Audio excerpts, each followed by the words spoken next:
আজকে hit treatment নিয়ে আলোচনা করব। আইটিআই এর WCS এর এই চ্যাপ্টারটি খুবই গুরুত্বপূর্ণ। আইটিআই পরীক্ষা এবং যে কোনো কম্পিটিটিভ এক্সামে এই হিট ট্রিটমেন্ট থেকে প্রশ্ন আসে এবং যারা মেকানিক্যাল ট্রেডে রয়েছে তোমরা তাদের জন্য আরও বেশি ইম্পর্টেন্ট হিট ট্রিটমেন্ট চ্যাপ্টার। থিওরির সাথে এর বিশেষ সংযোগ রয়েছে। প্রথমে আমরা জানবো হিট ট্রিটমেন্ট আমরা করবো কেন, হিট ট্রিটমেন্টের উদ্দেশ্য। কাজের সুবিধার জন্যই আমরা হিট ট্রিটমেন্ট করি। কোনো কিছুকে কাজের উপযুক্ত করার জন্য হিট ট্রিটমেন্ট করব। হিট ট্রিটমেন্ট হচ্ছে হিটিং এবং কুলিং করা, গরম করা এবং ঠান্ডা করা। এর মাধ্যমে আমরা মেটালের ফিজিক্যাল এবং মেকানিক্যাল প্রপার্টিকে চেঞ্জ করব এবং কাজের উপযুক্ত বানাবো। এটাই হচ্ছে হিট ট্রিটমেন্টের মেন উদ্দেশ্য। প্রথমে আমি এখানে টেম্পারেচার এবং কার্বন পার্সেন্টেজের একটা গ্রাফ এঁকেছি, যেটা তোমরা অনেকেই অভিজ্ঞতা অতটা নেই যে টেম্পারেচার এবং কার্বন পার্সেন্টেজ কীভাবে সম্পর্কিত। প্রথমে এখানে তোমরা দেখতে পাচ্ছ এদিকে আমার কার্বন পার্সেন্টেজ 0.8, যেটা হচ্ছে ইউটেক্টোয়েস্টিক। তার থেকে কম হাইপো ইউটেক্টোয়েস্টিক এবং তার থেকে বেশি হাইপার ইউটেক্টোয়েস্টিক। তো আমি 0.8 হচ্ছে আমার ইউটেক্টোয়েড, তার থেকে কম হাইপার ইউটেক্টোয়েড, তার থেকে বেশি হাইপো ইউটেক্টোয়েড, তার থেকে বেশি হাইপার ইউটেক্টোয়েড। আর এটা উপর দিকে যেটা দিয়েছে এটা টেম্পারেচার। আমি এখানে একটা লাইন করছি 723, যেটা হলো আমার লোয়ার ক্রিটিক্যাল টেম্পারেচার। তার উপরে দেখো 900 একটা করেছি, এটা আপার ক্রিটিক্যাল টেম্পারেচার। এই জিনিসগুলো বুঝতে হবে যে টেম্পারেচার এবং কার্বন পার্সেন্টেজ কীভাবে ভেরি করে, কীভাবে পরিবর্তন করে। তো একটু বোঝার চেষ্টা করো। আমার ফেরাইট পিয়ারলাইজ অর্থাৎ হাইপো ইউটেক্টোয়েস্টিলে টেম্পারেচার তোমার যখন 0 থেকে 723 অর্থাৎ ক্রিটিক্যাল টেম্পারেচারের মধ্যে থাকবে, তার মধ্যে কি পাওয়া যাবে? ফেরাইট এবং পিয়ারলাইজ। এটি হাইপো ইউটেক্টোয়েস্টিলে। হাই পারে সেখানে পাওয়া যাবে সিমেন্টাইট এবং পিয়ারলাইজ। কত টেম্পারেচারের মধ্যে এটা থাকবে? 723 এর নিচে পড়বে। এবারে টেম্পারেচার তুমি বাড়াতে বাড়াতে যখনই 723 অর্থাৎ ক্রিটিক্যাল টেম্পারেচার ক্রস করবে, তখন মেটালের স্ট্রাকচারের পরিবর্তন হবে। কি পরিবর্তন হবে? ফেরাইট থাকবে, পিয়ারলাইজ অস্টিনাইট হয়ে যাবে। অর্থাৎ ক্রিটিক্যাল টেম্পারেচার উপরে যখন চলে যাবে, তখন হাইপো ইউটেক্টোয়েস্টিলের ক্ষেত্রে ফেরাইট পিয়ারলাইজ পরিবর্তন হয়ে যাবে ফেরাইট আর অস্টিনাইট।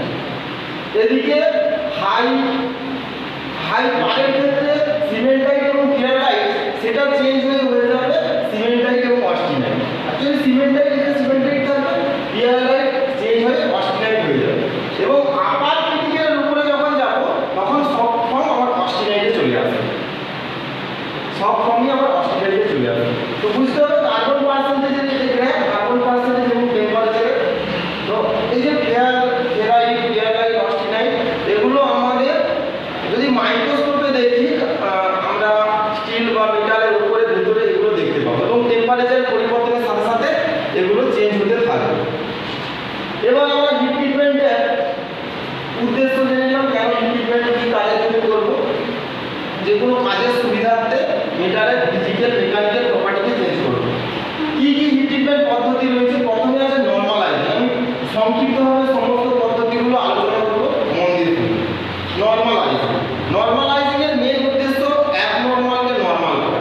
আমরা যখন কোনো মেশিনিং ওয়ার্ক করছি, হ্যামারিং করছি, রোলিং করছি, বেন্ডিং করছি, তাতে মেটালের মধ্যে স্ট্রেস উৎপন্ন হচ্ছে, তার অভ্যন্তরীণ গঠনের চেঞ্জ হয়ে যাচ্ছে। সেক্ষেত্রে প্রথম আমরা করবো নর্মালাইজিং। নর্মালাইজিং এর মেন অ্যাবনর্মালকে নর্মাল করা। এর মেন হচ্ছে তোমাদের প্রশ্নে থাকবে to refine grain structure. Normalizing এর main to refine grain structure, অর্থাৎ মেটালের ভেতরে যে সজ্জা, হ্যামারিং, রোলিং এগুলো করার জন্য কোথাও হার্ডেনিং হয়ে গেছে, কোথাও টেম্পারিং হয়ে গেছে। তো প্রথমে আমরা করবো নর্মালাইজিং। নর্মালাইজিং এর মেন উদ্দেশ্য অ্যাবনর্মাল মেটেরিয়ালকে নর্মাল করা। তো প্রথমে যে কোনো ট্রিটমেন্ট করার আগে তোমাকে নর্মালাইজিং করতে হবে। নর্মালাইজিংটা কীভাবে করা হবে? নর্মালাইজিং এই যে ক্রিটিক্যাল টেম্পারেচার আছে তার থেকে 30 থেকে 40 বেশি তাপমাত্রাতে হিট করতে হবে। করার পর নর্মালাইজিং মানে অর্থ হচ্ছে নর্মাল টেম্পারেচারে তারপর রেখে দিতে হবে। অর্থাৎ তুমি এই ক্রিটিক্যাল টেম্পারেচার নিয়ে উপরে 30 থেকে 40 এর উপরে নিয়ে যাওয়ার পর ফার্নেসের মধ্যেই সুইচ বন্ধ করে রেখে দিতে হবে। তাহলে ধীরে ধীরে ঠান্ডা হবে, নর্মালাইজিং হয়ে যাবে। অ্যানিলিং এর মেন উদ্দেশ্য মেটালকে কিছুটা সফট বানানো। এখানেও সব কিছুতে এখানেও গ্রেন স্ট্রাকচার রিফাইন হচ্ছে, ইন্টারনাল স্ট্রেস রিলিফ হচ্ছে, এগুলো সব কিছুতেই হচ্ছে, কিন্তু মেন অ্যানিলিং হচ্ছে টু সফটেন দ্য মেটালকে কিছুটা নরম করবে অ্যানিলিং সেম পদ্ধতি। তোমার ক্রিটিক্যাল টেম্পারেচার থেকে 30 থেকে 40 বেশি টেম্পারেচার উত্তপ্ত করতে হবে। তারপর অ্যানিলিং এর ক্ষেত্রে যে কুলিং হবে সেটা ধীরে ধীরে হবে। তাই সেক্ষেত্রে আমরা কোনো ছায়ার ভেতর বা বালির ভেতর সেটাকে মেটালটাকে ঢুকিয়ে দেবো, ধীরে ধীরে কুলিং করতে হবে, তাহলেই হবে আমার অ্যানিলিং এর মেন হচ্ছে তোমার কিছুটা সফটনেস করা। আমি পূর্বেই বলেছি এখানেও তোমার to refine grain structure, to internal টেস্ট রিলিফ, টু ইমপ্রুভ ম্যাশিনেবিলিটি, এগুলো নর্মালাইজিং অ্যানিলিং দুটোতেই থাকবে। কিন্তু মেন যেটা পারপাস অ্যানিলিং হচ্ছে টু সফটেন দ্য মেটাল আর normalizing to refine grain structure. এগুলো অপশনে তোমাকে রাইট মারতে হবে মেন উদ্দেশ্য। তারপর হচ্ছে হার্ডেনিং। হার্ডেনিং তো বুঝতে পারছো, শক্ত করবো আমরা, কিছুটা হার্ড করবো। হার্ডেনিং পদ্ধতিতেও সেম, ক্রিটিক্যাল টেম্পারেচারের উপরে নিয়ে যাব, কিন্তু সেখানে আমরা কুলিং করবো দ্রুত গতিতে, দ্রুত ঠান্ডা করবো। দ্রুত ঠান্ডা করলেই আমাদের হার্ড হবে। সেক্ষেত্রে আমরা জলে ডোবাতে পারি, তেলে ডোবাতে পারি, এরকম বিভিন্ন কোয়াঞ্চিং মিডিয়া রয়েছে, কুলিং মিডিয়া রয়েছে, যেটা দিয়ে আমরা মেটালকে ঠান্ডা করব। মনে রাখবে হার্ডেনিংয়ে মেটালকে দ্রুত ঠান্ডা করা। তো এর পেছনে অনেক কিছুই ব্যাপার রয়েছে, যেমন হার্ডেনিং কতটা হবে বা টেম্পারেচার কতটা হবে সেটা তোমার স্টিলের কোয়ালিটি, কতক্ষণ তুমি হিট করেছো, হিটিং রেট কত, কুলিং কোয়াঞ্চিং মিডিয়া কি, এগুলোর উপর ডিপেন্ড করবে হার্ডেনিং তোমার কতটা আসবে, এটা ডিপেন্ড করবে।